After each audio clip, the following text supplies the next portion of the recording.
Olá, pessoal.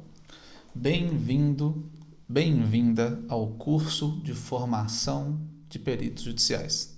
Eu sou o professor Luiz e vou estar com você toda nessa caminhada para você se tornar um perito ou perita judicial.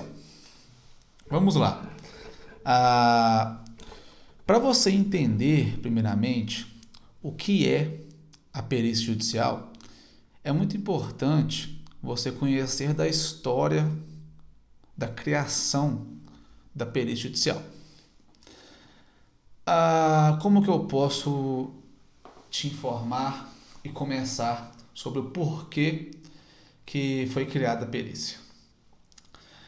Eu vou começar dizendo como que era a atuação antes da criação dos peritos judiciais.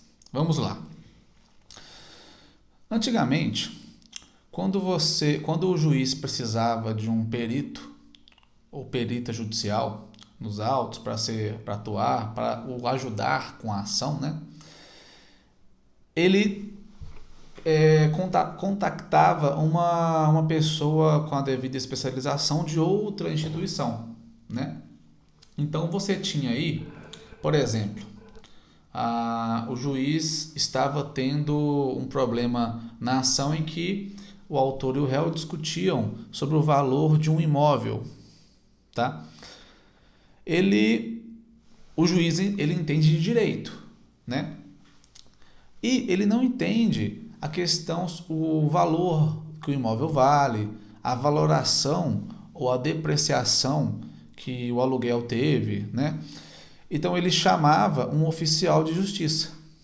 Este oficial de justiça era designado, tá, para dar o valor do imóvel e ajudar o juiz a concluir a ação. Então observe, não era chamado um perito judicial, e sim um funcionário da mesma instituição ou de outra instituição. Da mesma forma, por exemplo, era chamado um tesoureiro, né, ou um funcionário da tesouraria do Tribunal de Justiça para ajudar o juiz a fazer o cálculo e solucionar uma demanda em que estava sendo discutido, por exemplo, juros, o sistema de amortização usado no contrato que está sendo discutido nos autos, né? E também, da mesma forma, era chamado aí um perito da Polícia Civil ou da Polícia Federal para solucionar aí, ajudar o juiz na demanda em que era contestada uma assinatura ou um documento falso. Ok, até aí tranquilo, né? Qual que era o problema? A demora. A gente sabe que esses funcionários de outras instituições, eles têm outros trabalhos, né? Já têm demandas suficientes. Então, quando o juiz designava essas instituições e funcionários para ajudá-lo, claro que os funcionários, os peritos, o oficial de justiça, o funcionário da tesouraria, ia sim ajudar o juiz na demanda, a solucionar a demanda e dar a sentença de acordo com o que é o certo. Mas isso gera o quê? Atrasos, porque o funcionário ele ajudaria na questão do seu tempo, até porque ele estava ajudando o juiz. Então isso causava demora e postergava o processo, tá? Notando isso, foi criada a ocupação, né? A profissão de perito judicial com o advento do novo Código de Processo Civil em 2015. E o que é a perícia judicial? Bom, de acordo com o código, é o profissional com a devida especialização e devidamente cadastrado no banco de peritos do Tribunal de Justiça. Então, quando você é cadastrado no banco de peritos, você possui a devida especialização que é requerida e as devidas documentações que são necessárias, você vai estar apto a ser chamado e nomeado como perito judicial. Essa criação dessa profissão, né, desse sistema, ajudou muito a justiça a andar mais rápido, né, a solucionar mais rápido as demandas, porque agora o juiz ele nomeia via sistema sem precisar de outras instituições. Então, o juiz precisa de um perito grafotécnico. Então, ele vai apenas nomear, entrar no sistema, no AJG, que é o chamado banco de peritos, e nomear aquele perito que ele quer, de acordo com a profissão que ele quer. Tá bom? Não vai precisar mais, não precisa mais chamar um perito da Polícia Civil, um perito da Polícia Federal, enviar o processo, né, para essas instituições, para que ele seja aí ajudado, para que o processo seja solucionado. Tudo bem? Então, eu te expliquei aí como era a perícia judicial, tá? E como foi surgida aí a profissionalização dos peritos com o advento do CPC 2015. Então, a perícia judicial, ela foi criada aí para solucionar e para ajudar o juiz nas sentenças. Olha só como é importantíssimo essa profissão. Tudo bem? Agora que eu te apresentei o porquê da perícia judicial, o porquê ela foi criada e como ela é importante, eu te digo também que eu estou aqui para te ajudar nesta caminhada, tá bom? O primeiro passo que o perito deve ter, seja de qualquer área, a análise de falsificação, a avaliação de imóveis, cálculos, perito em psicologia, perito médico, né? O primeiro passo para você entender da atuação é ter a noção de processo, tá? Você, perito, tem que, claro, saber da sua área de formação, da sua área de especialização, ok. Mas é importantíssimo saber do processo, dos trâmites processuais, das noções de direito, noções de processo, né? Do tratamento para com as partes. Porque você não pode ser um perito que não saiba de processo, que não saiba se manifestar, não saiba fazer uma petição, que perde prazo. Então é para isso que o curso de formação existe. Por mais que você seja um ótimo contador, um ótimo médico, um ótimo perito grafotécnico, você tem que saber dos trâmites processuais. Se você for um perito que perde prazo, você não vai ganhar chances, você não vai ser nomeado, você vai ser bloqueado. Então, muito cuidado, tá? Muito cuidado. Por isso que é importante o curso de formação. E como é que nós começamos aí a estudar sobre as noções processuais? Bom, você vai ver aí no nosso material que nós disponibilizamos para você uma breve síntese aí das noções processuais que você deve saber, tá? Olha, nós temos aí a primeira instância, segunda instância, né? Terceira instância. Normalmente o perito ele atua naquele processo de primeira instância, tá? Que é quando a parte autora entra com o processo contra a parte ré e vai estar sendo discutido ali algum objeto, algum dano material, algum dano superficial, né? Algum dano moral que vai estar sendo discutido naquela ação. O juiz, como eu disse, ele entende direito. Então, ele não vai entender, às vezes, de algum litígio específico que está acontecendo. Aí vai ser chamado perito. É aberto aí, antes do juiz dar a sentença, é aberto aí umas alegações finais e as partes podem aí produzir provas. É assim que as partes vão requerer a perícia ou o juiz vai requerer a perícia de ofício. Nós vamos estudar sobre essa parte de quem pode requerer a perícia ainda.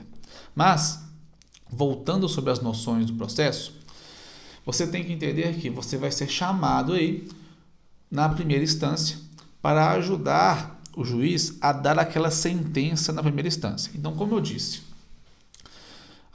está sendo discutido uma assinatura em um contrato, tá? O juiz, ele não sabe analisar se a assinatura é verdadeira ou autêntica, por exemplo. Então ele vai entrar no banco de peritos e vai nomear um perito judicial grafotécnico. Está sendo contestado a falsificação do documento em si.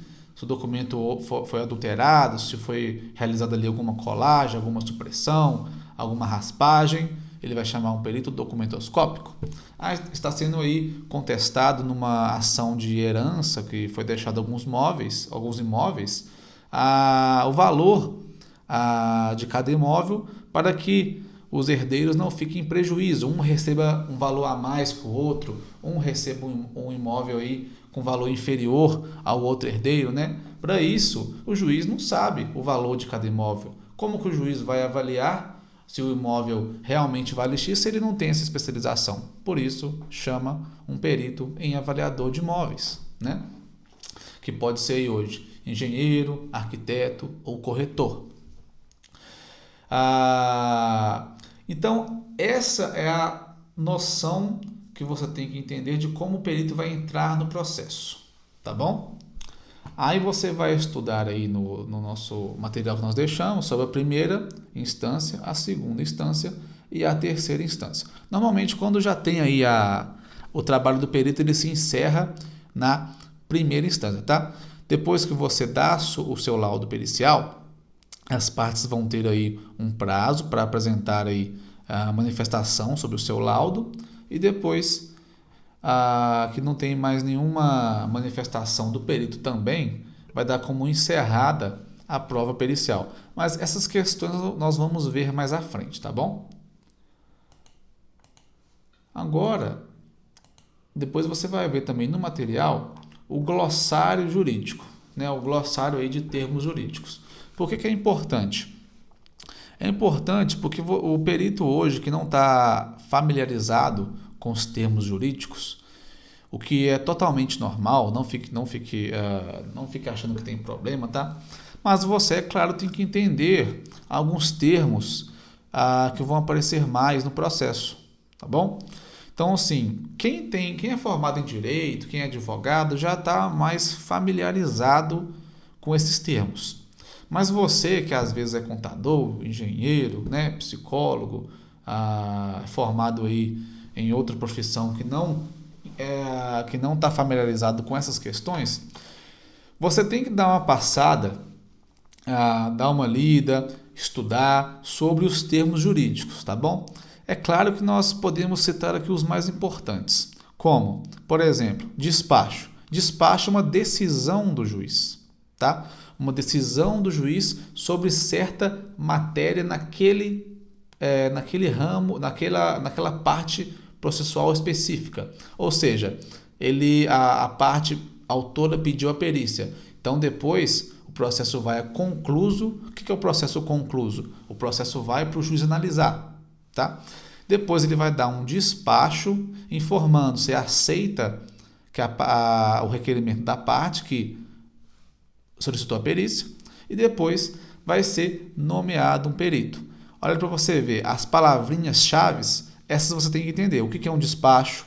O que é uma sentença? A sentença é quando o juiz decide a ação no processo. Tudo bem? Ele dá a sua sentença. Tá? Então, assim, em regra, claro que você tem diversas outras palavras. Você vai olhar aqui, todas as palavras, está em ordem alfabética, tá? Tem muitas pessoas que têm dúvida em relação a algumas palavras bem específicas, mas é normal. Alguns peritos vêm, olha, o que é essa palavra aqui e tal. Fique tranquilo. Sempre que você notar alguma palavra diferente no seu processo, você vem no glossário jurídico, que vai estar aqui a palavra mostrando para você o que quer dizer sobre essa parte, essa palavra que o juiz colocou lá no processo ou que as partes colocaram, tá bom? Lembrando sempre também que nós vamos fazer uma análise nas próximas aulas, né, mais para o final do curso, sobre aí um processo real, né, mostrando para você aí qual foi o andamento do processo para determinada área, né, vai ser bem tranquilo nessa questão. Bom, nós passamos aí pela apresentação, passamos aí pelas noções de direito, brevemente, né, passamos aí pelo glossário. Agora nós vamos finalizando esse módulo e eu vou falar para você o seguinte. Primeiramente, parabéns por ter iniciado na carreira pericial. Você deu o primeiro passo. Seja de qual área você está disposto a seguir, qual especialização específica, saiba que nós vamos estar aí te ajudando, tá? Durante no pós-curso, tá bom? Você vai ter todo o suporte e mentoria necessário. Nós vamos ver aqui para frente, nos próximos módulos, os requisitos mais específicos, tá bom? Desde aí a capacitação, a nomeação, tá? O cadastramento, a diferença aí de perícia judicial e a perícia extrajudicial, que eu até já passei um pouquinho sobre isso, tá bom? Mas neste modo nós vamos ficando por aqui e depois nós vamos dar aí de forma mais discriminada sobre o passo a passo aí da perícia judicial. Muito obrigado por estar aqui com a gente e parabéns por ter dado esse primeiro passo na perícia judicial. Muito obrigado.